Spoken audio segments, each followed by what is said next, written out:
Welcome, you guys. Today is an action-packed episode.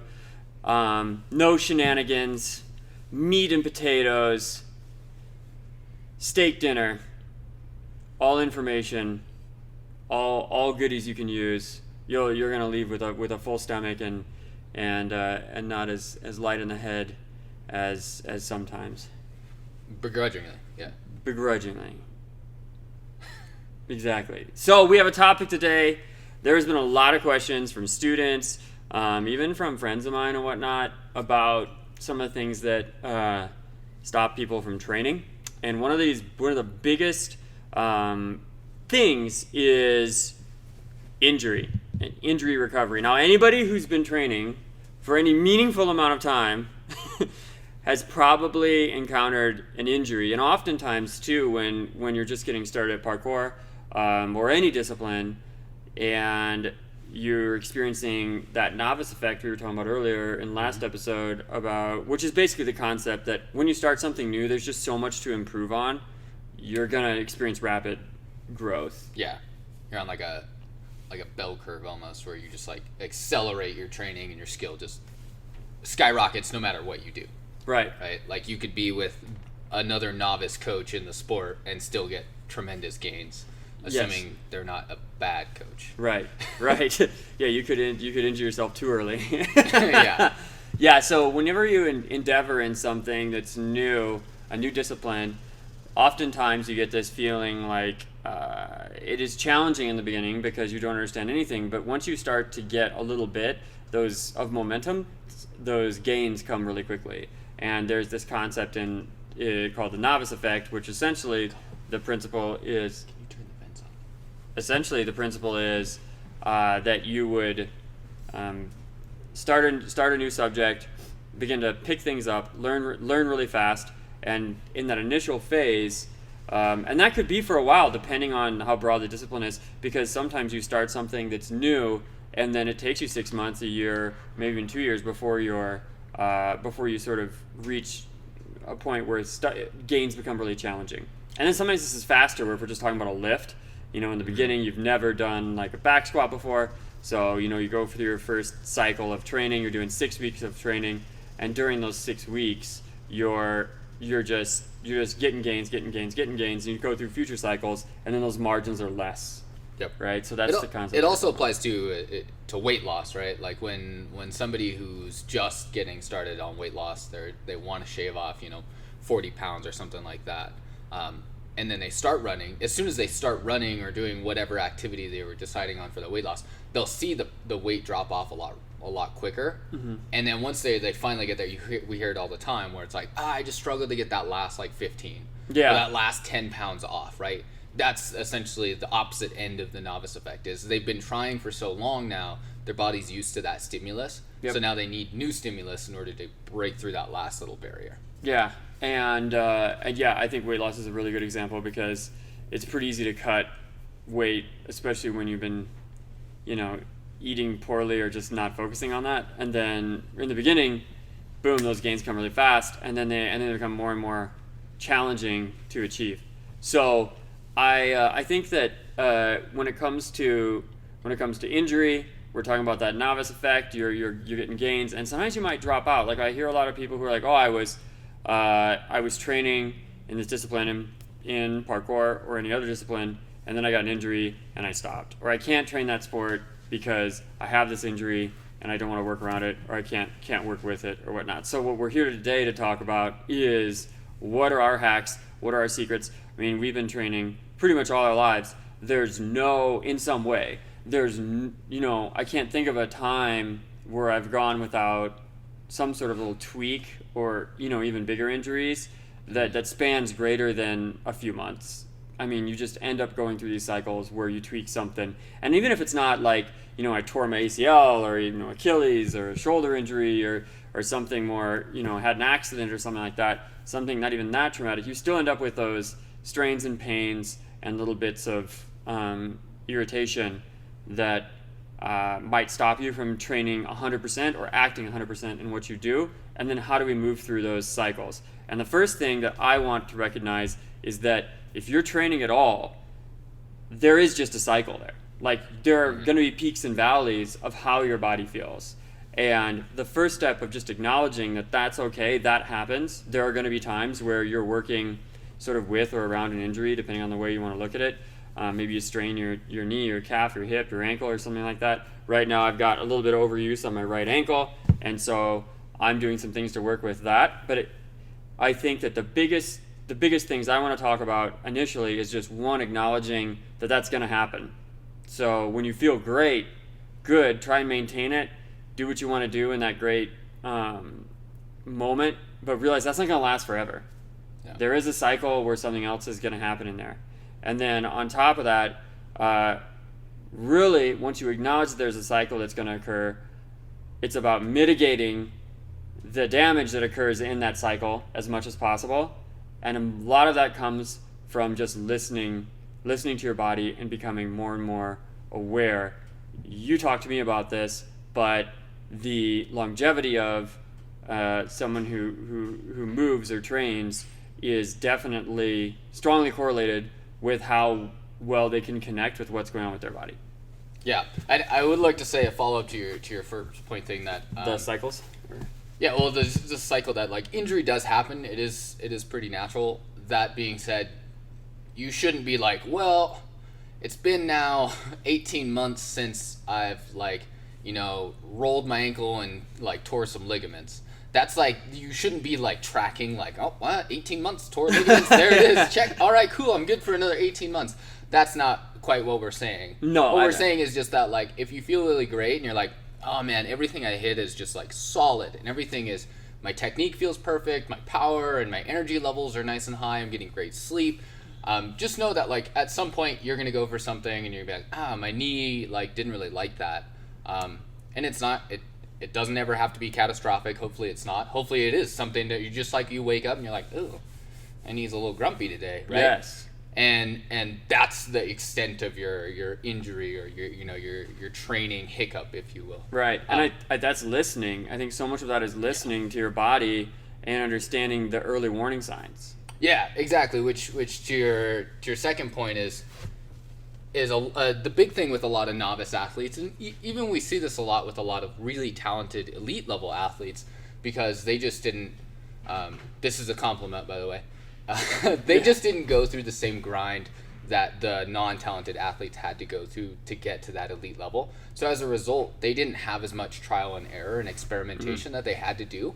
They didn't meet as much resistance because a lot of it just came. And as a result, they didn't have to do as much self-discovery around like, oh, when I do this too much, this hurts. Because they didn't have to ever hit that much volume to get the same gains. There's also an element that we should be aware of. Sometimes people will observe people have different pain tolerances. So if you have to know, are you a person that has a high pain tolerance or a low pain tolerance? So there's benefits to both. If you have a high pain tolerance, then your work capacity is higher, the threshold for work you can get done, you can get gains, you can stimulate gains and very, very easily. And sometimes people think, oh, it's just genetic, but sometimes it is that discipline. It is that ability to sort of, when things are uncomfortable, continue to work. The problem that those folks tend to have is that they don't know where that line is, and to be honest, it doesn't bother them that much. Sometimes in my training, I can be like, oh, I think this muscle in this stretch or is about to rip, or oh, I just jumped and I can tell I had like a little spasm in my quad. Should I keep jumping again? Because I can still go. I can feel, you're right on the edge. You can feel that tweak. You know what I mean? Like, oh, I think I strained something, but I'm hot, so I really can't tell yet. It's not that bad. It doesn't really hurt. Am I going to hit it again because I really want this technique? Or am I going to back off and say, meh, So there's that problem with that, more like the fire breathers is what we call them, right? Yep. The fire breathing athletes, they will just go for that. But then on the other end of the spectrum, there is the person who undertrains and underdisciplines himself, and at any sort of feeling of like discomfort or resistance, they just want to stop, right? They require a huge amount of motivation to do really anything and a lot of guidance and whatnot. When those type of people get an injury, they seem to have the biggest setbacks, because not only are they getting over the gusto to get work done, but they're also maybe over nursing an injury. And it is there's so much gray there. It's like there's extreme and excess. And extreme is good in this way, but excess is like that little piece where it turns into the fire breathers will go to excess and they'll over-injure. It's like speeding, right? Like the interstate speed limit is 75. Here in Colorado. Here in Colorado. And at 76, the police officer can pull you over. Yes. Will he pull you over? Depends on his day. Don't know. Will your muscles spasm and your ligaments be like, I'm out? That's a perfect example because, but guaranteed, if you always ride above that speed limit, you're going to get snagged. Yeah, exactly. 100%. It's not if, it's when. So for the fire breathers out there, what are the best tips as we move narrower into how to deal with these injuries? But just sort of like from a mindset point of view, I think people are expecting, a lot of it has to do with your relationship with training, because if your relationship with training is the only place that you get happiness, this can be a problem. Yeah, I was just going to say, if you're a fire breather and you're the type that you get injured and it's a major setback to you to the point that you're, I don't want to say depressed, but a lot of people get really depressed. They can't train, they're depressed. They do. It's You're true. right. It happens. I don't want to take away from the gravity of depression, but it enough that it changes your psyche around like the way you view just your world in general when you can't train. We'll use that term. Is what I mean when I say depression. Is just like it colors the lens of everything else you do, not just your training. Yeah, beautiful way of saying that. If you're that type of person, then my recommendation is find some other hobbies. That they can be athletic hobbies, like ping pong, or something else that's like not quite as dynamic. Although those what are yours? Those professional ping pong athletes are pretty crazy. Yeah, they're pretty nuts. I have like probably too many hobbies, right? Like I enjoy building gaming PCs. I love playing video games. I love like just general like design work, so like Illustrator, Photoshop, that sort of stuff. And these are things that I'm not planning on like making money doing. They're just things that I'm highly interested in. So if I have an injury, sometimes I just take some of my training time that I would take and I put it into my other hobbies, right? Okay. Learning languages as another one. Right now, I'm really on like a really big kick around like studying like Viking lore, and like Norse mythology, right? So that's another thing. Is like I just like you pick up these things, right? And you don't have to be an expert in all of these things. You don't even have to be good at all these things, but just find some things that are interesting to you, and those will help mitigate this. Like because if you have so much of your personality is tied to training and movement, and then that is gone. Now you're like, wow, there's this giant hole in my personality that I can't fill. And so as a result of that, but if you have all these other little hobbies, you're like, no, my personality is all of these things, and this one matters the most to me, but it's not here right now. And that's okay, because I can just plug and play with these other things. So some people might hear that and logically understand it, but there's different chemistry happening in movement. Okay? So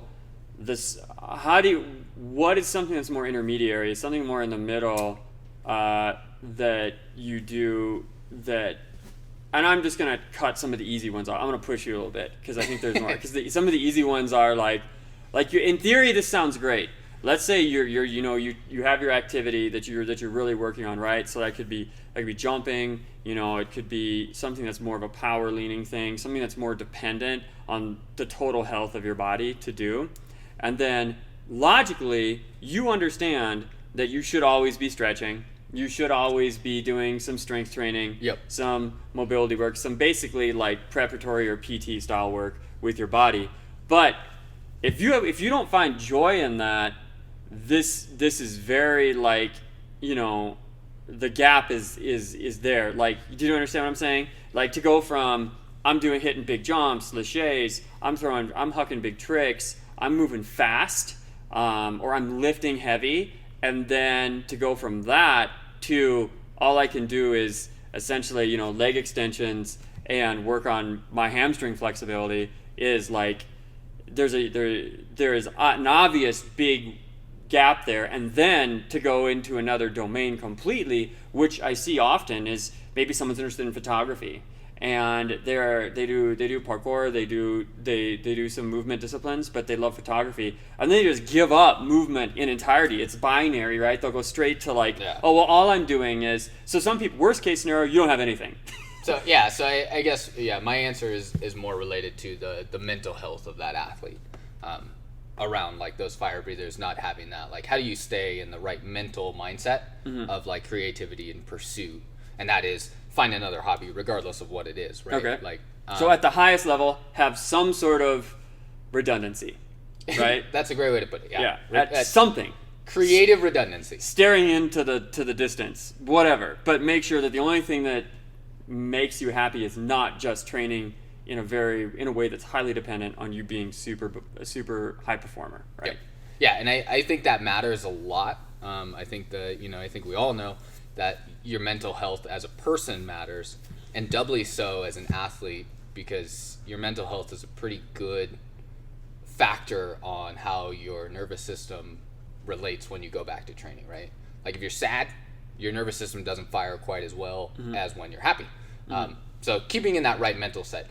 That being said, going back to like the physical aspect, how would you train on the physical side? That one's a complicated one because it depends on where your injury is. And it depends on what your particular interests are. For me, if it's like I've got a shoulder injury, you'll see me do a lot of dance. Before all this craziness, Travis and I were on a really big break dance and like hip hop dance like kick. We have been for like a year and a couple of months now. Embarrassingly, I think it's actually been longer than that based on our dance performance. But yeah, if you watch, you'd be like, "Oh, that's awesome! You guys just started." But for us, it's been a long journey from like the nitty gritty power world of parkour to the rhythm and flow of dance. But yeah, if I have like an upper body injury, you'll see me do a lot of like dancing. And a lot of hip hop dance because I like that rhythm, and that rhythm stimulates my body in a similar way, and that I'm moving and getting that same So this is a very good point. Hormone dump. And I'm gonna jump on that and say that again before we get into some of that, because we will spend some time today talking about the physical aspects of how we repair our bodies so quickly. My body repairs very fast, and I'm no spring chicken, I think is the metaphor. But not in the parkour world. No. Not in the parkour world. No. In the world, you're very young. In the world, very young, in my 30s. But in the parkour world, there's new people, and then there's people who've been around for a while. They have to be more sustainable. So the trick is that if you ever feel that because you're injured and you can't train what you were doing and you become sad about that, it's a good time to be mindful about that. If you're doing mindfulness meditation, I think that's really super important because you can become aware of it. But you should understand that you are in a box and you've put yourself in a box. If you ever get that feeling of I can't train this so I'm sad, your field of vision is overly narrow. It's way too narrow. The honest answer is there's so much movement out there to train that it gives me anxiety to think about how much I'm missing at any given moment, and that I won't be able to pick everything from this wonderful library of movement. I'll only be able to do a few things, and despite very, very, very severe injuries, movement can always be a part of your life, and you don't have to be confined to studying a particular thing and putting your head in that box. You're not going to lose. If you're, for instance, if you're obsessed with training parkour, you're not going to lose and you're not going to betray parkour by spending time on dance. If anything, studying something else and then bringing it back to your training. For me, like top rock, like we're on top rock, which is basically the stuff that a b-boy does up top, the footwork. Footwork's something else. That concept. Yeah, top rock. Okay, well anyway, top rock. All right, up top. So that's like the steps that people are used to seeing in b-boy. Doesn't require a ton of, it requires the ability to stand. So even if you had an ankle injury, you could probably work through some top rock and you get some repetition in there. There would be lower impact, especially coming back, right?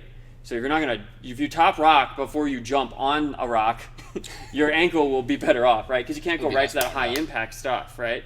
So, and when I've spent time on that, now I like it the most for warm-up. So if I'm trying to just get warmed up fast, or I'm trying to get my body humming in a way, I will focus on that rhythm, and I'll, even if I'm not intensively training dance, because I went outside and I learned some dance and came back, it's a great way to get the body humming. I won't even use the word warm up, but just like calibrate and get me in that, out of that I've been sitting and I'm stagnant into the more, things circulating and whatnot. Well, I think there's probably some science too around the fact that when you're doing top rocks, you usually have music and you're moving to the music, right?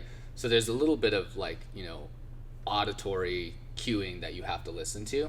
And I'm certain that primes the nervous system better than you just doing like 15 meters of lunges and then doing like some ankle hops, and then maybe a couple of cartwheels for your warm up, because it's a more complex movement than those are. Right. But at the same time, the intensity is the same, and that the degree by which your muscle tissue has to work is the same, right? You're moving the same ranges.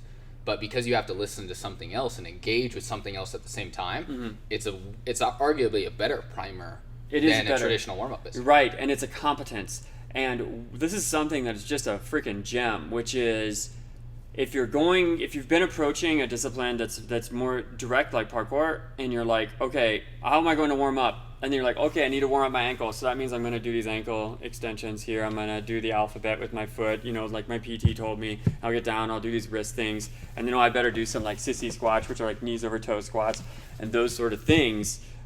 If you unlocked any kind of top rock, or to be honest, even some martial arts forms are this way too, but if you unlock some dance or whatnot, and you just spend 10 minutes on, that's something our coach, Izzy, talks to us about, is just spending 10 minutes on light top rock and warm up to really invigorate the body and get things loosened up. Now, to get that benefit, you would have to, if you broke all those movements out into reps, you'd have your entire workout time eaten up. Yeah.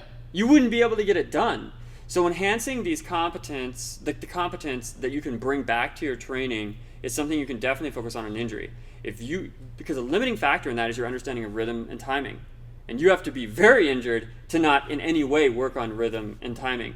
I had an injury one time that just made me feel like I couldn't really do much. It was that when I was working through the vestibular stuff, I had a concussion, and I had a little bit of I had vestibular issues after that. And any kind of extraneous effort made me feel vertigo and dizzy, and I couldn't. I'm over that now. And so if anyone's hit me up if you're going through that. I remember people feeling really depressed from that. That's probably the most depressed I've been in relationship to training since early cancer, overcoming that at 19.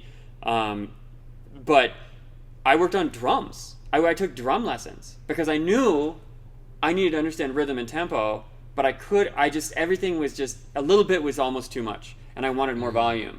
But I'm like, if I can use this time to understand like rhythm and tempo, then I can bring that back to movement. And sure as heck, it paid off in b-boy, and then it pays off to the timing and the cadence of steps, even in parkour or in martial arts.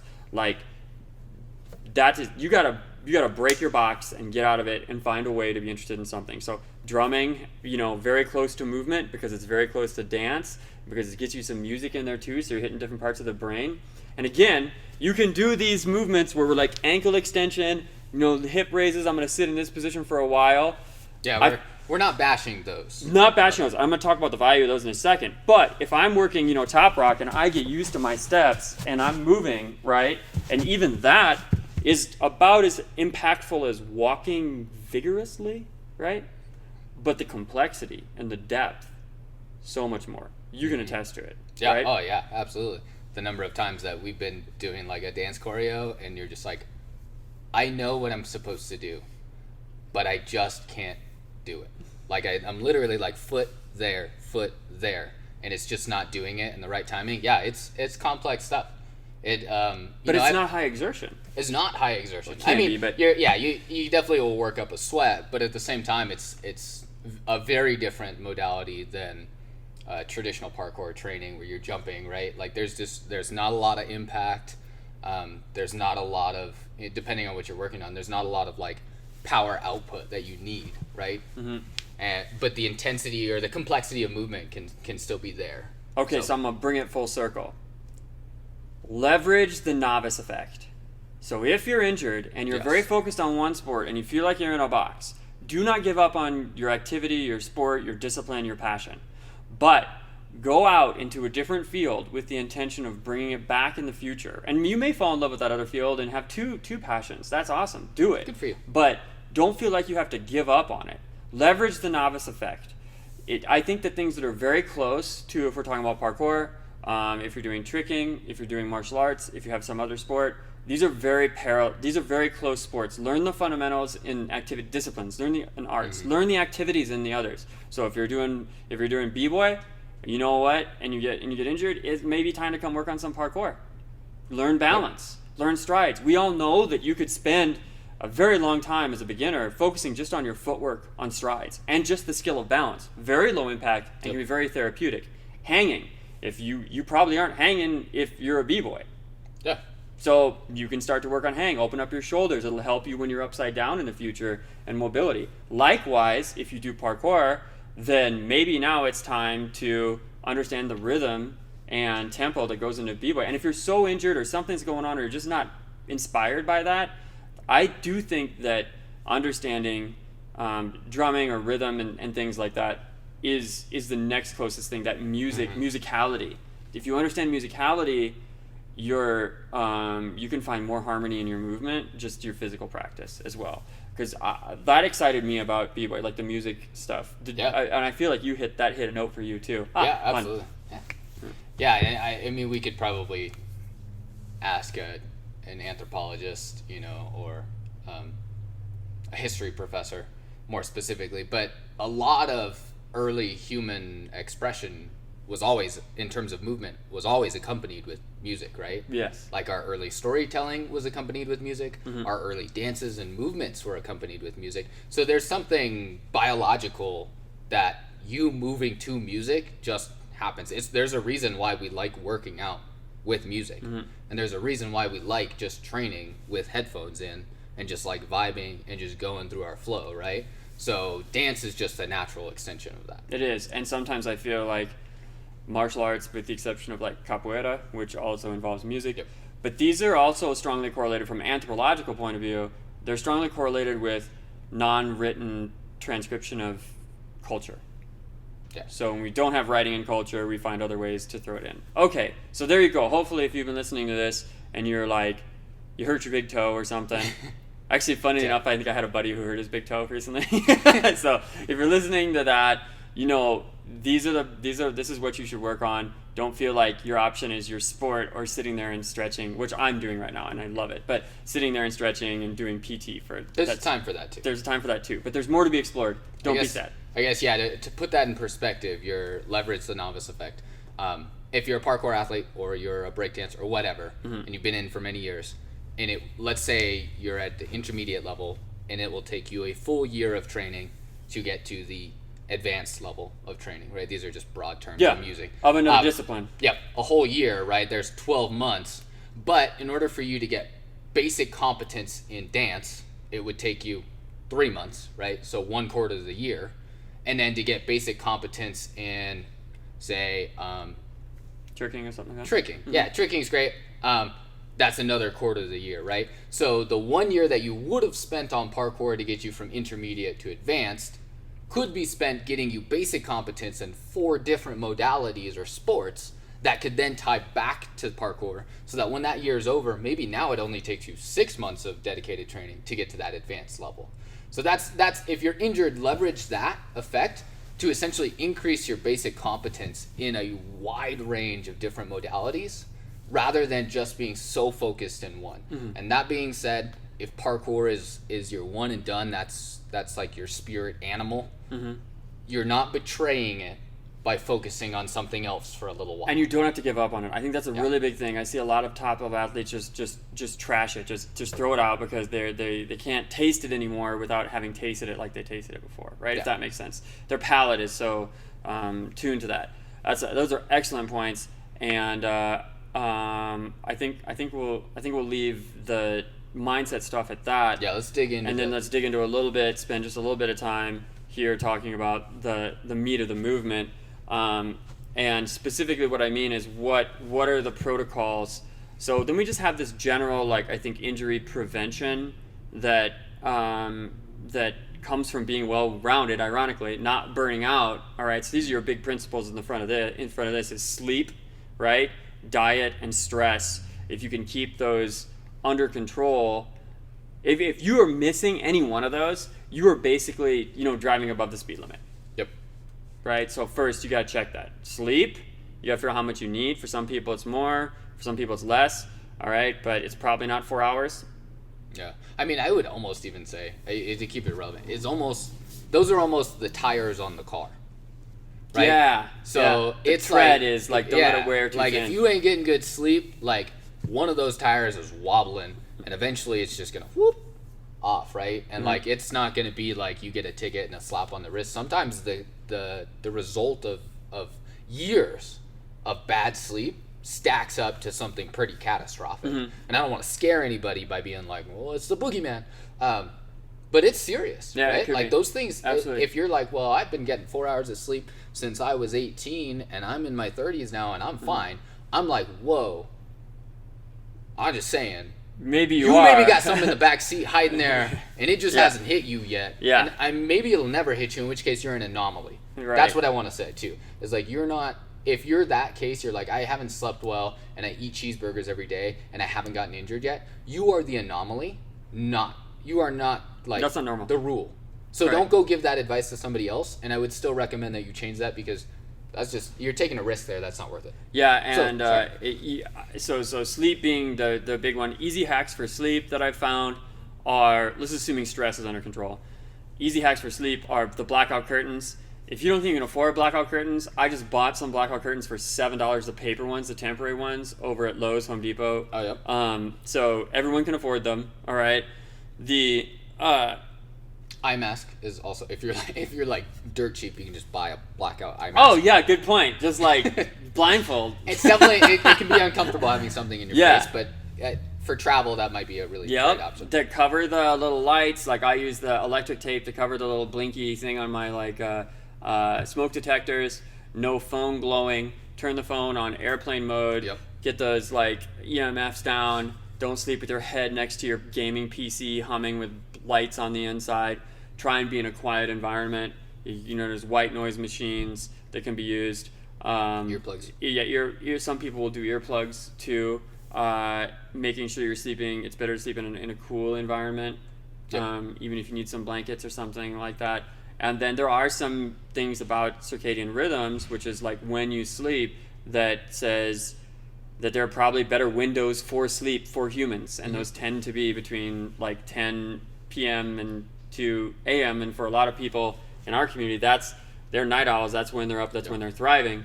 But you still need to do some research and figure out when those hours are for you. It's not the same to sleep through the day for humans. It's just not. You again are the anomaly, the Taco Bell eating 4 hours sleeping anomaly. If somehow you sleep between 12 p.m. and 8 p.m. and you do okay, you're not normal. Sorry, don't get that advice out. Nobody is saying that the science on nutrition is finalized. No. We learn new stuff about nutrition every day.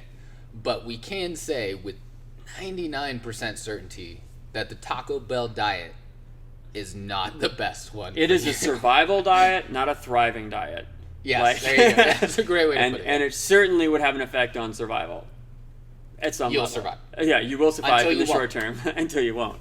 Okay, so the sleep, then we've got, those are good sleep hacks. Then we've got stress. Oh yeah, trying to avoid caffeine if you're having trouble sleeping, avoiding the caffeine. Yep. And then also the blue light. So we know blue light has an effect. And, we could go into this deeper and deeper. I'm just giving the high level hacks. If you don't know about it, there are ways to block blue light before you go to sleep. My favorite cheap little hack is the amber salt crystals. And if you get towards bedtime and you're trying to chill out, I just turn those on and all the other light in the house goes off. So you still have light, but it's like ambient amber light. Okay. And that's going to or you can walk around with those, nerdy with the blue blocking, freaking glasses on. They're like $20 on Amazon. I've got some of those and I think they're pretty stylish. They're very good, especially too. You do a little bit like Tony Stark when you have them on. But then you can also, and you actually do too, you have a little Tony Stark-esque look. But that's good if you're spending time on a monitor. Yeah. and you have to. So if you know you're going to game network. later, but you're going to go to bed, like I'll game till midnight, but I know I'm going to bed at like 12:05. I might throw those on for my last couple hours of gaming. I can still see, but I'm not just whacking my brain the whole time. And can you maybe explain what the blue light glasses does? Yeah, And why so that matters before bed? right. So our body uses blue light as an indicator to be awake, to wake up. This affects our circadian rhythms, which are the rhythms in which our body naturally follows to understand day and night. So when we are in modern times, or in times of modernity, as I like to say, so when we've got all this modernity around us, there's a lot of unnatural blue light, especially with the change between the lighting, which is now moving to LED, and those are on blue spectrums. So most LED lights. So your phone, staring at your phone, that's why you have that night. You can set your iPhone or your Android device to go to like a night mode. It restricts the blue light. When you're reading, there's dark options for Chrome and Mac and everything out there where you can Kindle, where you can flip the background to black and then white in the front, but you're still getting some blue light there from that white.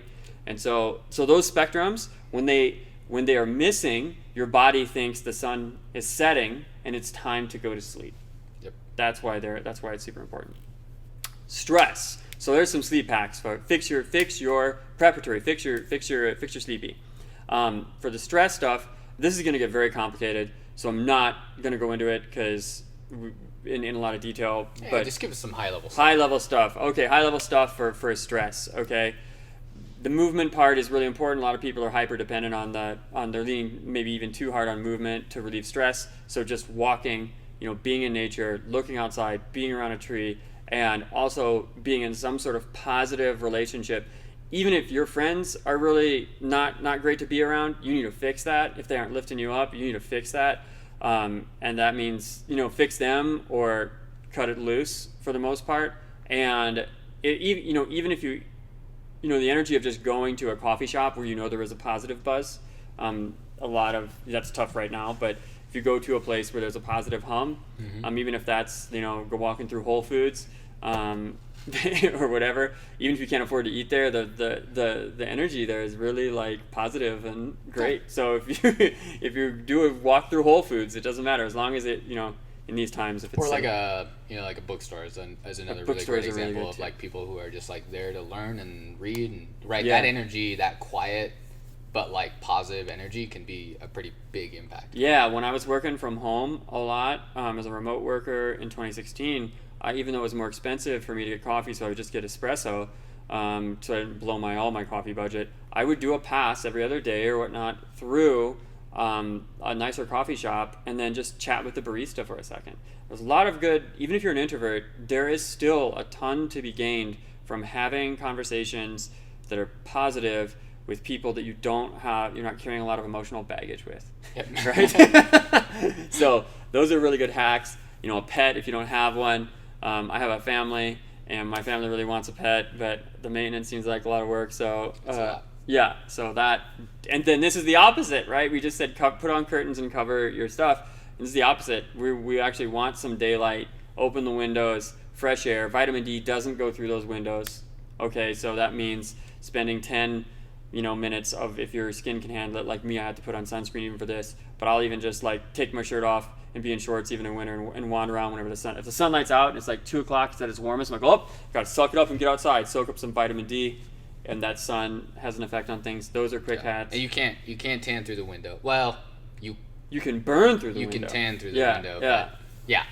So like Not just the same. Open up the window, go outside, engage with the sun in the way that your ancestors did as well. It's only 10 minutes makes a huge difference. It makes a massive difference. All right, and then having positive conversations, even if that means that you listen to people online who are being positive.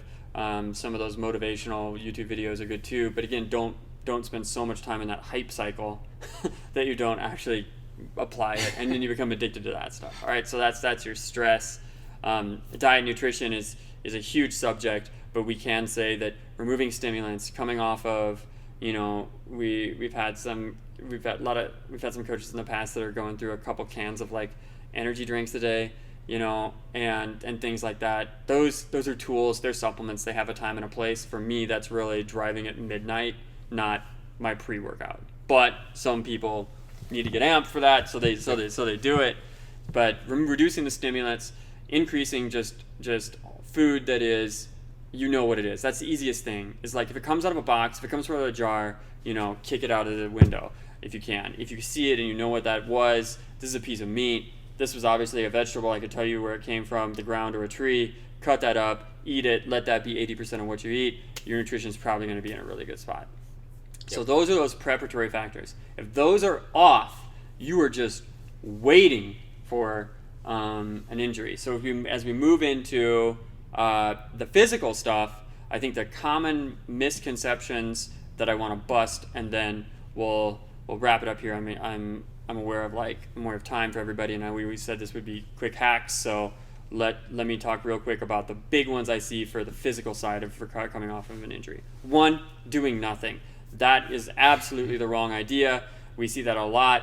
Or feeling like you always need an apparatus or a special tool to do anything, right? So for example, if I've injured my knee, just sitting here and extending my knee to the level of like slight discomfort is probably where I want to work, right? If I hurt my knee and I only work on handstands, that's not getting my knee better, although that may be meeting the movement side of things. Waiting and doing nothing and then doing a few exercises and then trying to go back to whatever big jump I was just working on, the level you were working at, without going through a gradual process of a couple weeks to rebuild. Also a big mistake, hitting the big ones before you're ready. And then what's the other one that I see is super common? Oh, just the basic rule of volume matters, meaning that like if I injured my ankle, spending 5 minutes on PT where I'm loading that and then doing like some lifts or something like that, assuming you're healthy otherwise, right? So I'm not giving medical advice here. And then being like, cool, I did my PT, now I'm ready to jump, is not, for me, I find more benefit if I'm loading volume and I'm getting stuff hot. So whenever it always blows my mind when I see someone who's got like a knee injury or an ankle injury and they come in with low socks, not like the ones I'm wearing now, which are like higher tube socks, and shorts. Because that soft tissue is, a lot like Jell-O. And you get it cold, it's going to easily be inflamed. Right, all thick, right? THIC, thick. Distracted. Right? And then so I was distracted by the thick. So then what you really should be doing, and then we learn this from the B-boys, is those guys are always hot. It'll be summer. Those dudes are wearing parkas in the summer. And they're wearing parkas. They got hoodies on, because they need the padding and stuff. But also it keeps them really warm. So they're smart. They're very practical that way. And so don't come in if you just hurt your knee and tell me your knee hurts when you're wearing shorts and it's December. Right? Yeah. So put pants on. Compression can help too because there's some additional support there. But you don't want to be the guy who walks around with a knee brace. You don't need knee braces. You don't need these braces. Fix your stuff. Okay? Mm-hmm. And then the volume. So if I have a knee injury, I'm actually going to, or my knee is sensitive, I will sometimes move the extremities around the outside. So I'll do the leg extensions until the knee is like, okay, it's fatigued or tired. Then I'll go to the ankle and I'll try and pump blood through the knee to keep circulation. And also my ankle down here could atrophy. And then I'll use the hip. And then again, just hammering out the hacks, BFR, right? Yep. The blood flow restriction stuff. Which, Travis, you just filmed not that long ago a video talking about the BFR stuff, right? And how you can leverage that. Yes. At home. I don't know why this isn't used more for parkour athletes or more people don't know about it, because it's just the biggest concern you often have when you can't train is that your legs, your body's going to atrophy, but you can't overload those joints because the soft tissue hasn't recovered enough yet. Yep. So you lose your gains in your legs while you're waiting for your stuff to. We've all had this before. Like you train and then you have an injured side of your body and you look at your calf and it's like half the size of the other one or something like that.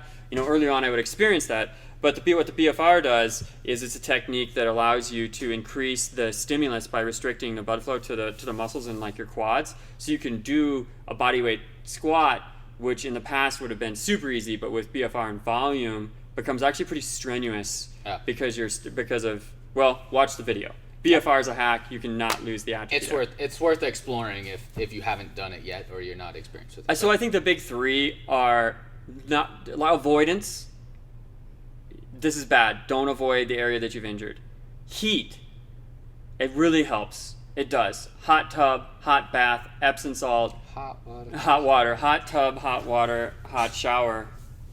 All good. Yep. And that being said, we can point some references, links in the comments for people to do research, but it's becoming increasingly apparent that we don't want to ice injuries of the, like soft tissue nature.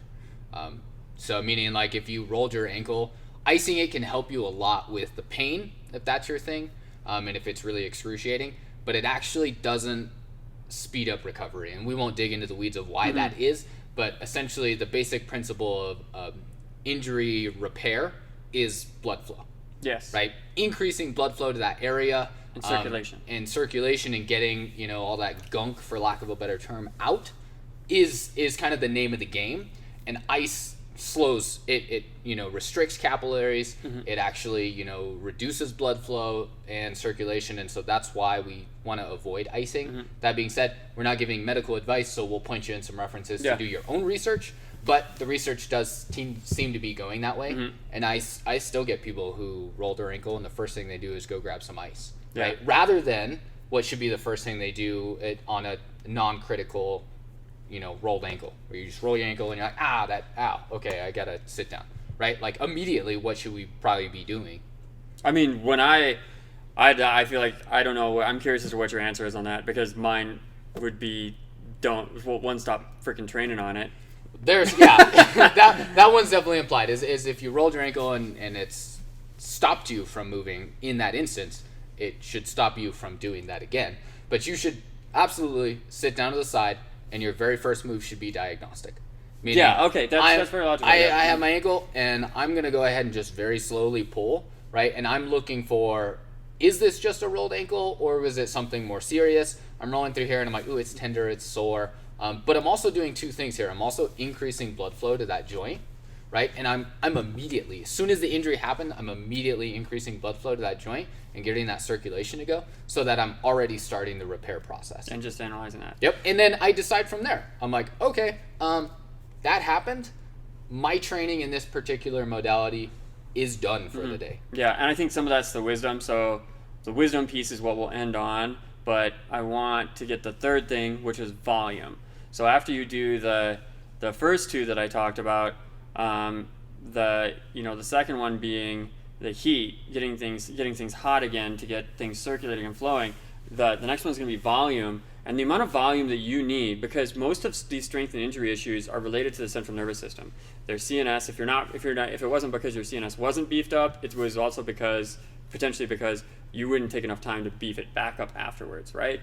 And this is what I say, whenever I take, and this is some parkour mindset, whenever I take one step back, I want to take one leap forward. I'm unwilling to backpedal. I'm not willing to be against the ropes in my life. So I like one step back, one leap forward, or one step back, one kick forward, right? Depending on, right? So I want to take that time to make, if I injure something, to make it superhuman and even better, right? And what that means is I need, even though I didn't have to, and it's boring for some people, this is where the discipline piece comes in. I need to go back through. If it was my knee, I'm going to make knee extension and flexion perfect. Increase the range. Improve there. Don't take it in for a tune-up. It's like when you have a little thing go wrong with your car. You go in and you're like, oh yeah, you know what? Fix the things around that part too. Just because I'm in here, let's make it better. I'm gonna have to do it at some point anyway. Yep. So just use that as an opportunity to make yourself better. And volume, meaning 10, 5x5s or 3 sets of 10 of knee extensions with a band is not enough. It means I'm gonna do unweighted 1,000 while I'm sitting at the desk, right? Like this, just to get that flow and to teach the brain again, this is a safe range of motion, and it's gonna be happening. Okay?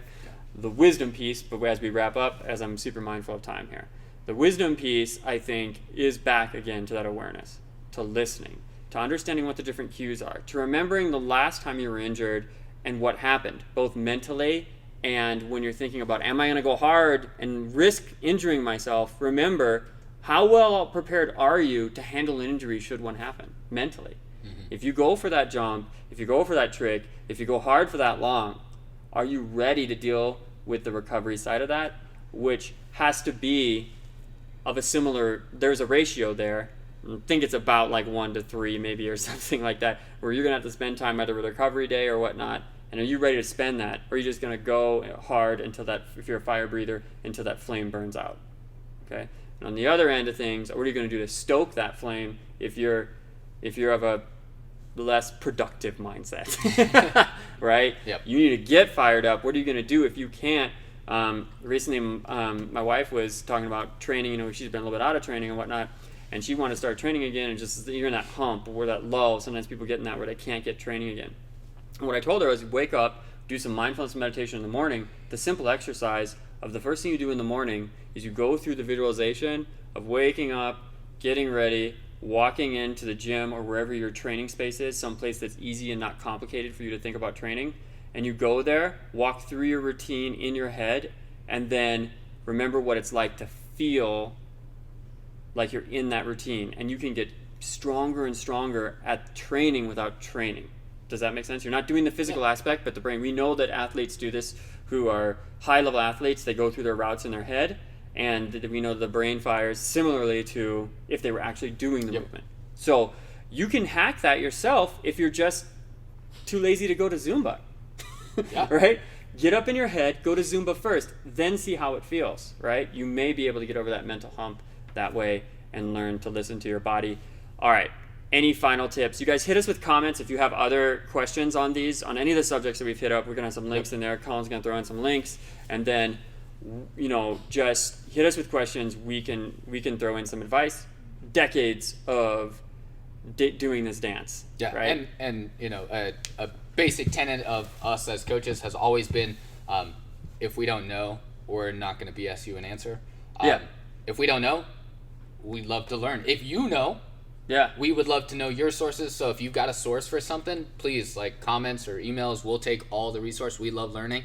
And if you ask us a question and we don't know, we'll legitimately just be like, that's an interesting thing. We don't know. Let's discover it together, and we'll find something, or we'll point you in a direction where maybe you can find that answer. I like the unknown, but I don't like not knowing. So we'll dig in. I don't like being willfully ignorant. Yes, I'm okay with ignorance when I didn't know I was ignorant about it. All right, before we close out, one quick hack from you on the wisdom side. What do you think is the wisest little snippet of advice that you would have about recovery and injury that you use? Right? Because Jesse trains at a high level. We have this, you are top level athlete for parkour. What I mean? What's your that's tough, because I've definitely oscillated in terms of my personality around training parkour over the past 15 years of training. But recently, what it is that you need to be hungry for progress, right? Even today, 15 years in, I'm still experimenting with training ideologies that I thought I had 10 years ago. And I'm challenging those norms as I go in today. And the results, fortunately, are coming out where I'm like, oh, wow, this is actually more effective than the way I was doing it before. And you need to find a way to stoke that sort of hunger around learning your sport. If you love parkour, don't get hung up on just the actual movements themselves. Get hung up on the spirit and the discipline of the sport, and try and dig in on something new. Try and bring something. If you don't always have to bring something to parkour that's a new trick, right? Mm-hmm. Or a new movement, or the biggest jump. Sometimes your contribution to the world of parkour can be a new training. How many people are in parkour are doing BFR? Unknown. I don't think many, but because probably a pretty narrow amount, right? Yeah, probably a small number of people who even stretch.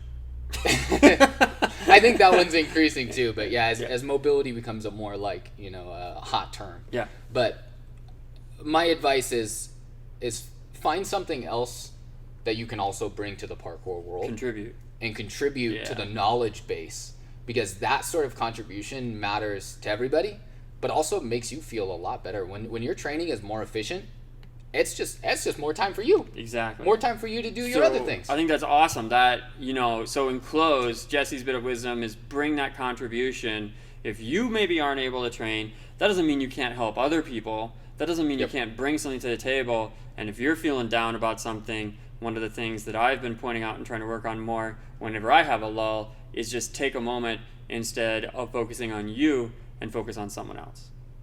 Ooh, I love it. All right, you guys, that's it, and we will catch you next time.